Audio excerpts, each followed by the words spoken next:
भारत के यशस्वी प्रधानमंत्री माननीय नरेंद्र भाई मोदी जी अपने मनोभाव प्रकट करेंगे।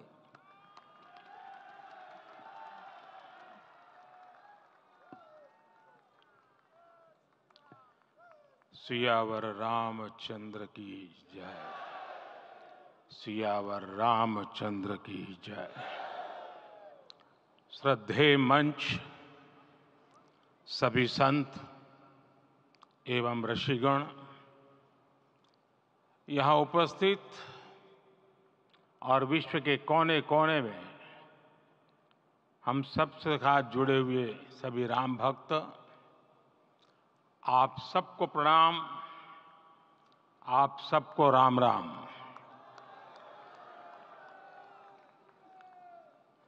आज हमारे राम आ गए हैं।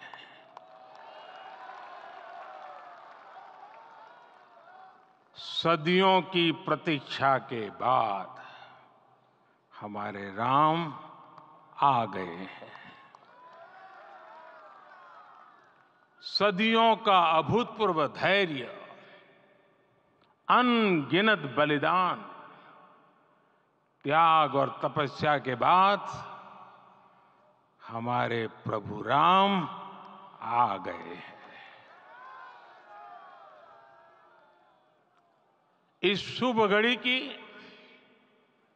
आप सभी को, समस्त देशवासियों को बहुत बहुत बधाई। मैं अभी गर्भगृह में ईश्वरीय चेतना का साक्षी बनकर आपके सामने उपस्थित हुआ हूं। कितना कुछ कहने को है, लेकिन कंठ अवरुद्ध है। मेरा शरीर अभी भी स्पंदित है, चित्त अभी भी उस पल में लीन है।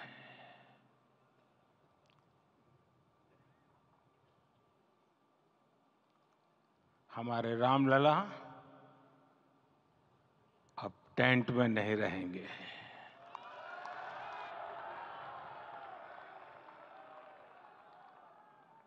हमारे रामलला अब इस दिव्य मंदिर में रहेंगे।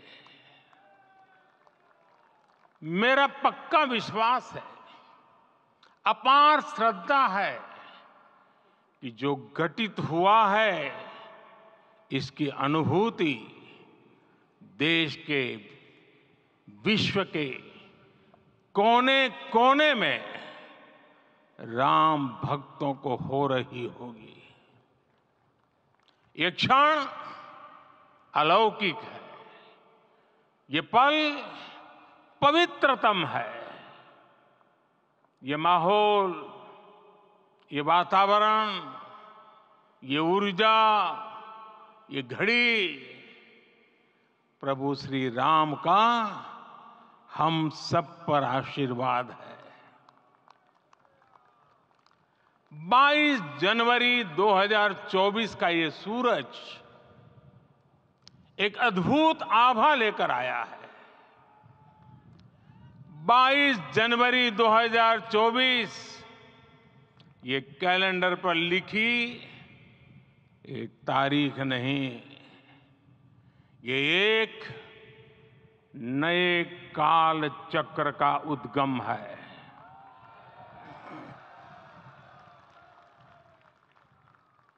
राम मंदिर के भूमि पूजन के बाद से प्रतिदिन पूरे देश में उमंग और उत्साह बढ़ता ही जा रहा था। निर्माण कार्य देख देशवासियों में हर दिन एक नया विश्वास पैदा हो रहा था। आज हमें सदियों के उस धैर्य की धरोहर मिली है। आज हमें श्री राम का मंदिर मिला है। गुलामी की मानसिकता को तोड़कर उठ खड़ा हो राष्ट्र, अतीत के हर दंश से हौसला लेता हुआ राष्ट्र ऐसे ही नव इतिहास का सृजन करता है। आज से 1000 साल बाद भी लोग आज की इस तारीख की, आज के इस पल की चर्चा करेंगे। और ये कितनी बड़ी राम कृपा है कि हम सब इस पल को जी रहे हैं, इसे साक्षात घटित होते देख रहे हैं। आज दिन दिशाएं, दिग दिगंत सब दिव्यता से परिपूर्ण है। ये समय सामान्य समय नहीं है। ये काल के चक्र पर सर्वकालिक शाही से अंकित हो रही अमिट स्मृति रेखाएं हैं। साथियों, हम सब जानते हैं कि जहां राम का काम होता है, वहां पवन पुत्र हनुमान अवश्य विराजमान होते हैं। इसलिए मैं राम भक्त हनुमान और हनुमान गढ़ी को भी प्रणाम करता हूं। मैं माता जानकी, लक्ष्मण जी, भरत, शत्रुघ्न सबको नमन करता हूं। मैं पावन अयोध्यापुरी और पावन सरयू को भी प्रणाम करता हूं। मैं इस पल दैवीय अनुभव कर रहा हूं कि जिनके आशीर्वाद से ये महान कार्य पूरा हुआ है। वे दिव्य आत्माएं, वे दैवीय विभूतियां भी इस समय हमारे आसपास उपस्थित है। मैं इन सभी दिव्य चेतनाओं को भी कृतज्ञता पूर्वक नमन करता हूं। मैं आज प्रभु श्री राम से क्षमा याचना भी करता हूं। हमारे पुरुषार्थ, हमारे त्याग, तपस्या में कुछ तो कमी रह गई होगी कि हम इतनी सदियों तक ये कार्य कर नहीं पाए। आज वो कमी पूरी हुई है।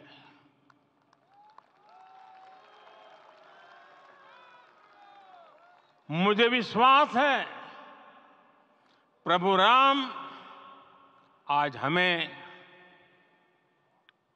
अवश्य क्षमा करेंगे।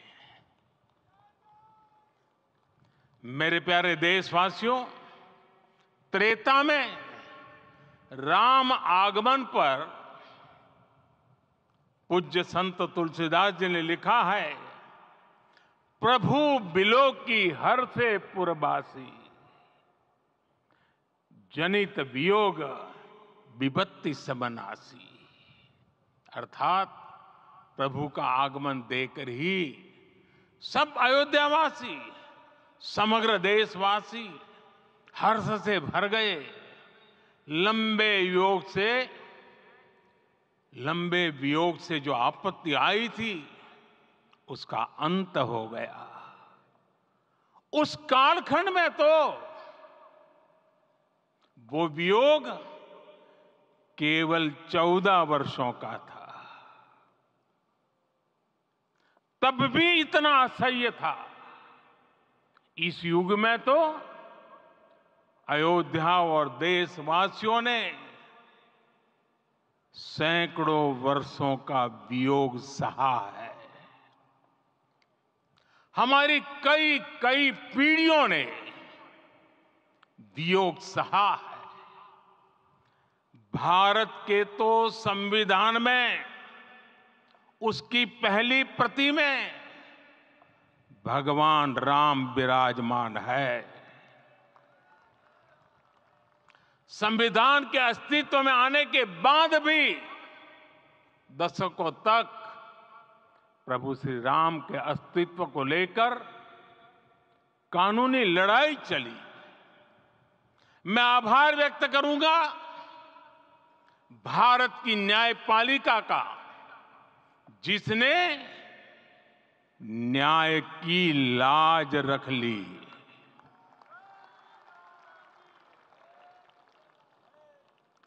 न्याय के पर्याय प्रभु राम का मंदिर भी न्यायबद्ध तरीके से ही बना। साथियों, आज गांव-गांव में एक साथ कीर्तन संकीर्तन हो रहे हैं। आज मंदिरों में उत्सव हो रहे हैं। स्वच्छता अभियान चलाए जा रहे हैं। पूरा देश आज दीपावली मना रहा है। आज शाम घर घर राम ज्योति प्रज्वलित करने की तैयारी है। कल मैं श्री राम के आशीर्वाद से धनुषकोडी में राम सेतु के आरंभ बिंदु अरिचल मुनाई पर था। जिस घड़ी प्रभु राम समुद्र पार करने निकले थे, वो एक पल था जिसने काल चक्र को बदला था। उस भावमय पल को महसूस करने का मेरा ये विनम्र प्रयास था।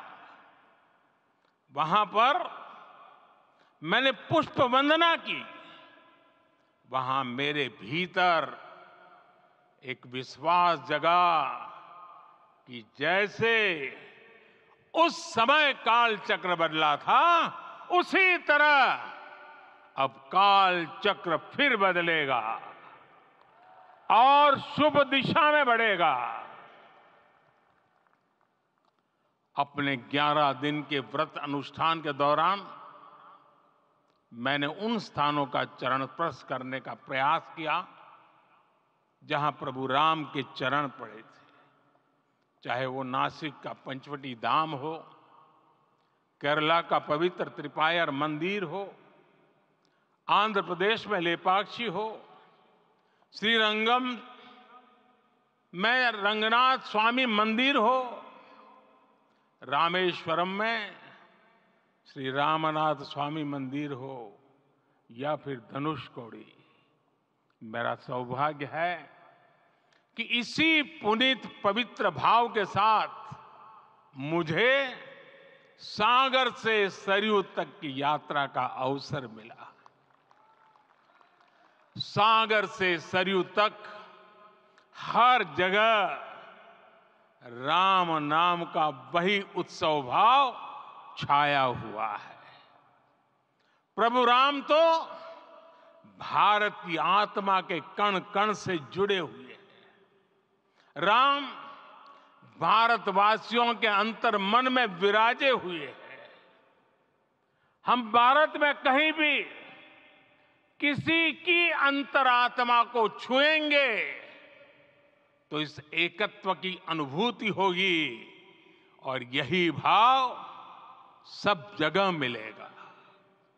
इससे उत्कृष्ट, इससे अधिक देश को समायोजित करने वाला सूत्र और क्या हो सकता है।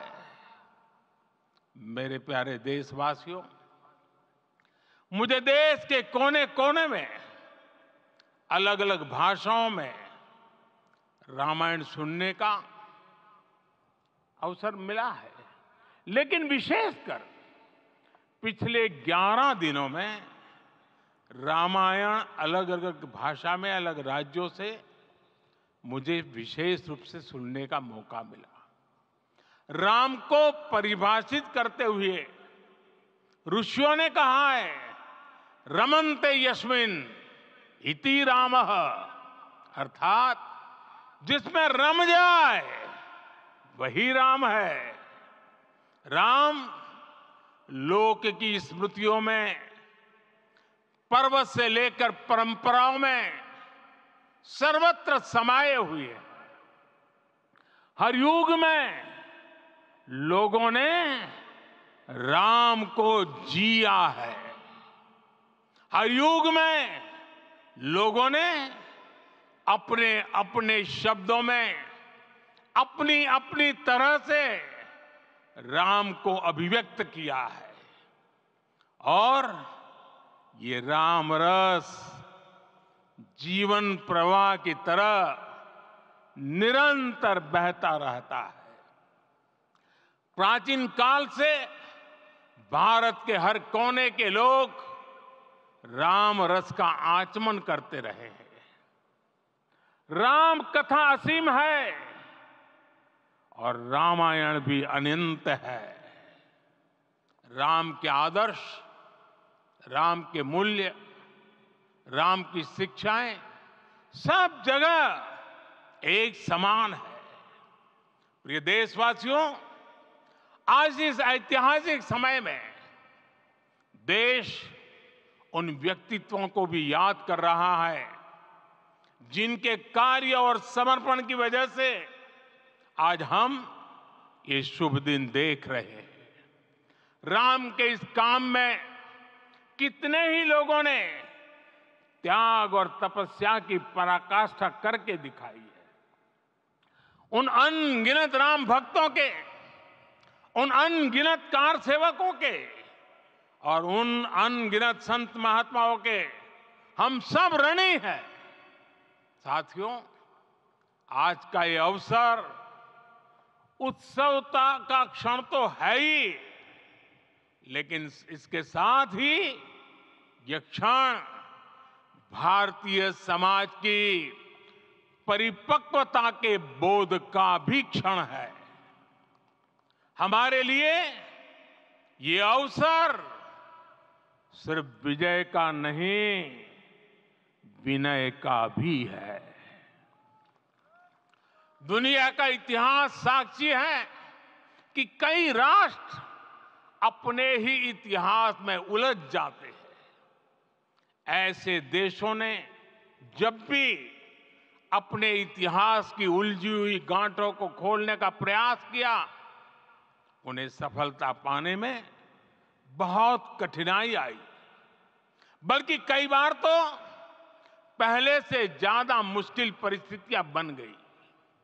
लेकिन हमारे देश ने इतिहास की इस गांठ को जिस गंभीरता और भावुकता के साथ खोला है, वो ये बताती है कि हमारा भविष्य हमारे अतीत से बहुत सुंदर होने जा रहा है।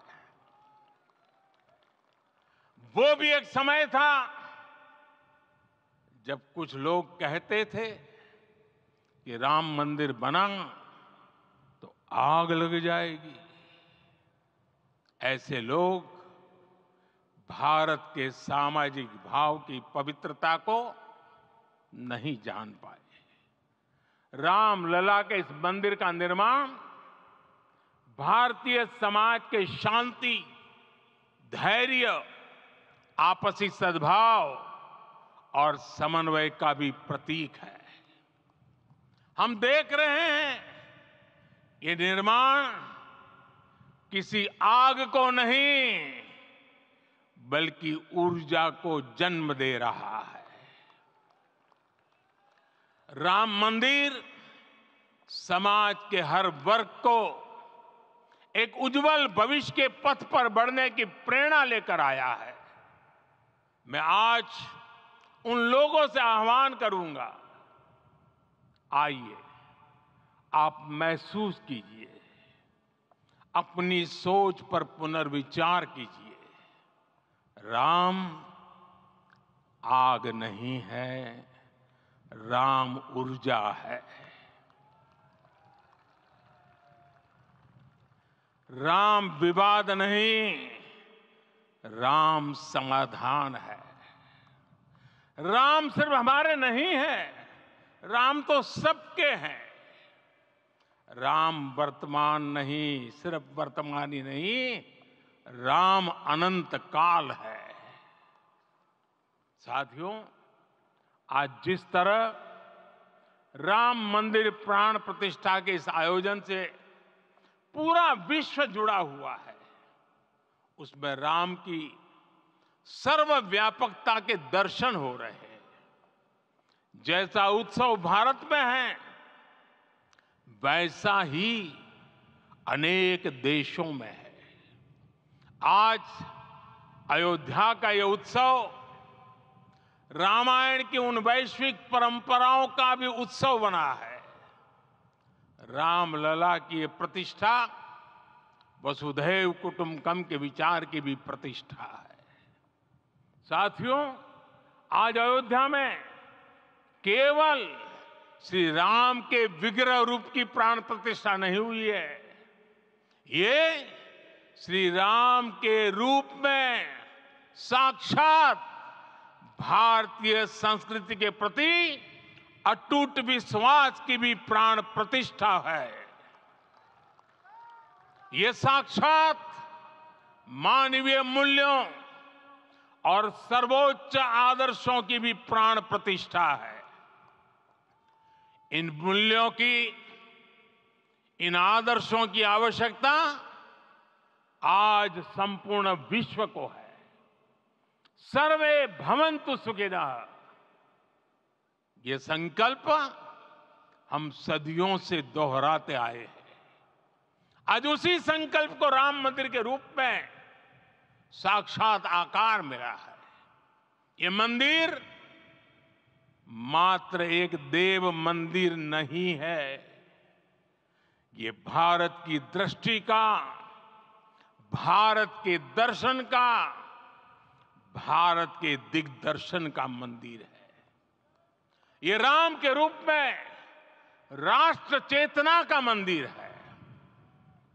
राम भारत की आस्था है, राम भारत का आधार है, राम भारत का विचार है, राम भारत का विधान है, राम भारत की चेतना है, राम भारत का चिंतन है, राम भारत की प्रतिष्ठा है, राम भारत का प्रताप है, राम प्रवाह है, राम प्रभाव है, राम नेति भी है, राम नीति भी है, राम नित्यता भी है, राम निरंतरता भी है, राम विभु है, विशद है, राम व्यापक है, विश्व है, विश्वात्मा है। और इसलिए जब राम की प्रतिष्ठा होती है तो उसका प्रभाव वर्षों या शताब्दियों तक ही नहीं होता, उसका प्रभाव हजारों वर्षों के लिए होता है। महर्षि वाल्मीकि ने कहा है, राज्यम 10 सहस्त्राणि प्राप्य वर्षाणि राघव, अर्थात राम 10,000 वर्षों के लिए राज्य पर प्रतिष्ठित हुए, यानी हजारों वर्षों के लिए राम राज्य स्थापित हुआ। जब त्रेता में राम आए थे तब हजारों वर्षों के लिए राम राज्य की स्थापना हुई थी। हजारों वर्षों तक राम विश्व पथ प्रदर्शन करते रहे थे। और इसलिए मेरे प्यारे देशवासियों, आज अयोध्या भूमि हम सभी से, प्रत्येक राम भक्त से, प्रत्येक भारतीय से कुछ सवाल कर रही है। श्री राम का भव्य मंदिर तो बन गया, अब आगे क्या? सदियों का इंतजार तो खत्म हो गया, अब आगे क्या? आज के इस अवसर पर जो दैव जो दैवीय आत्माएं हमें आशीर्वाद देने के लिए उपस्थित हुई हैं, हमें देख रही हैं, उन्हें क्या हम ऐसे ही विदा करेंगे? नहीं, कदापि नहीं। आज मैं पूरे पवित्र मन से महसूस कर रहा हूं कि काल चक्र बदल रहा है। ये सुखद संयोग है कि हमारी पीढ़ी को एक कालजयी पथ के शिल्पकार के रूप में चुना गया है। 1000 वर्ष बाद की पीढ़ी राष्ट्र निर्माण के हमारे आज के कार्यों को याद करेगी। इसलिए मैं कहता हूं, यही समय है, सही समय है। हमें आज से, इस पवित्र समय से अगले 1000 साल के भारत की नींव रखनी है। मंदिर निर्माण से आगे बढ़कर अब हमें सभी देशवासी यहीं इस पल से समर्थ, सक्षम, भव्य, दिव्य भारत के निर्माण की सौगंध लेते हैं।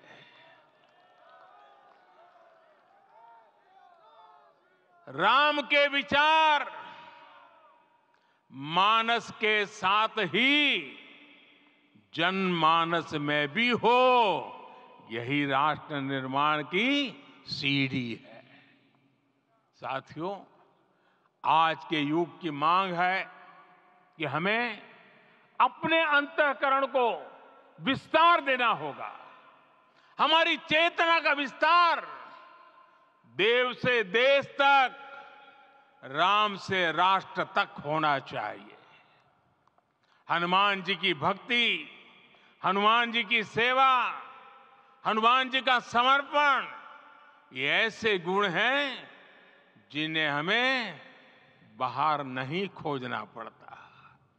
प्रत्येक भारतीय में भक्ति, सेवा और समर्पण के भाव समर्थ, सक्षम, भव्य, दिव्य भारत का आधार बनेंगे।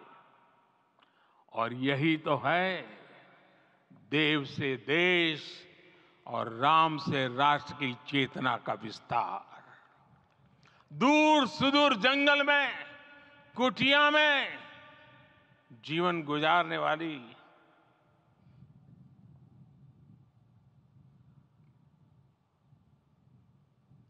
मेरी आदिवासी मां शबरी का ध्यान आते ही अप्रतिम विश्वास जागृत होता है। मां शबरी तो कब से कहती थी, राम आएंगे।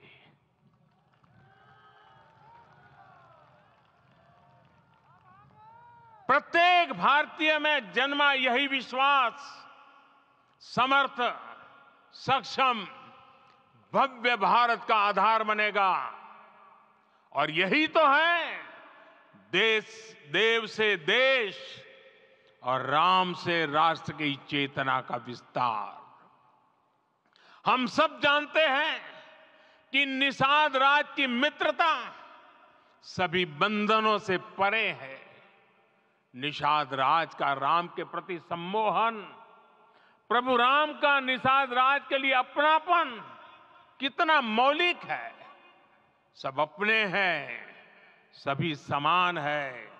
प्रत्येक भारतीय में अपनत्व की, बंधुत्व की ये भावना समर्थ, सक्षम, भव्य, दिव्य भारत का आधार बनेगी। और यही तो है देव से देश और राम से राष्ट्र की चेतना का विस्तार। साथियों, आज देश में निराशा के लिए रत्ती भर भी स्थान नहीं है। मैं तो बहुत सामान्य हूं, मैं तो बहुत छोटा हूं, अगर कोई ये सोचता है तो उसे गिलहरी के योगदान को याद करना चाहिए। गिलहरी का स्मरण ही हमें हमारी इस हिचक को दूर करेगा, हमें सिखाएगा कि छोटे बड़े हर प्रयास की अपनी ताकत होती है, अपना योगदान होता है। और सबके प्रयास की यही भावना समर्थ, सक्षम, भव्य, दिव्य भारत का आधार बनेगी। और यही तो देव से देश और राम से राष्ट्र की चेतना का विस्तार। साथियों, लंकापति रावण प्रकांड ज्ञानी थे, अपार शक्ति के धनी थे, लेकिन जटायु जी की मूल्य निष्ठा देखिए। वे महाबली रावण से भिड़ गए। उन्हें भी पता था कि वो रावण को परास्त नहीं कर पाएंगे, लेकिन फिर भी उन्होंने रावण को चुनौती दी। कर्तव्य की यही पराकाष्ठा समर्थ, सक्षम, भव्य, दिव्य भारत का आधार है। और यही तो है देव से देश और राम से राष्ट्र की चेतना का विस्तार। आइए हम संकल्प लें कि राष्ट्र निर्माण के लिए हम अपने जीवन का पल पल लगा देंगे। राम काज से राष्ट्र काज, समय का पल पल, शरीर का कण कण राम समर्पण को राष्ट्र समर्पण के ध्येय से जोड़ देंगे। मेरे देशवासियों, प्रभु श्री राम की हमारी पूजा विशेष होनी चाहिए। ये पूजा स्व से ऊपर उठ करके समष्टि के लिए होनी चाहिए। ये पूजा अहम से उठकर वयम के लिए होनी चाहिए। प्रभु को जो भोग चढ़ेगा वो विकसित भारत के लिए हमारे परिश्रम की पराकाष्ठा का प्रसाद भी होगा। हमें नित्य पराक्रम, पुरुषार्थ, समर्पण का प्रसाद प्रभु राम को चढ़ाना होगा। इनसे नित्य प्रभु राम की पूजा करनी होगी, तब हम भारत को वैभवशाली और विकसित बना पाएंगे। मेरे प्यारे देशवासियों, ये भारत के विकास का अमृत काल है। आज भारत युवा शक्ति की पूंजी से भरा हुआ है, ऊर्जा से भरा हुआ है। ऐसी सकारात्मक परिस्थितियां फिर न जाने कितने समय बाद बनेगी। हमें अब चूकना नहीं है, हमें अब बैठना नहीं है। मैं अपने देश के युवाओं से कहूंगा, आपके सामने हजारों वर्ष की परंपरा की प्रेरणा है। आप भारत की उस पीढ़ी का प्रतिनिधित्व करते हैं जो चांद पर तिरंगा लहरा रही है। वो 15 लाख किलोमीटर की यात्रा करके सूर्य के पास जाकर मिशन आदित्य को सफल बना रही है। जो आसमान में तेजस और सागर में विक्रांत का परचम लहरा रही है। अपनी विरासत पर गर्व करते हुए आपको भारत का नव प्रभात लिखना है। परंपरा की पवित्रता और आधुनिकता की अनंतता, दोनों ही पथ पर चलते हुए भारत समृद्धि के लक्ष्य तक पहुंचेगा। मेरे साथियों, आने वाला समय अब सफलता का है। आने वाला समय अब सिद्धि का है। ये भव्य राम मंदिर साक्षी बनेगा भारत के उत्कर्ष का, भारत के उदय का।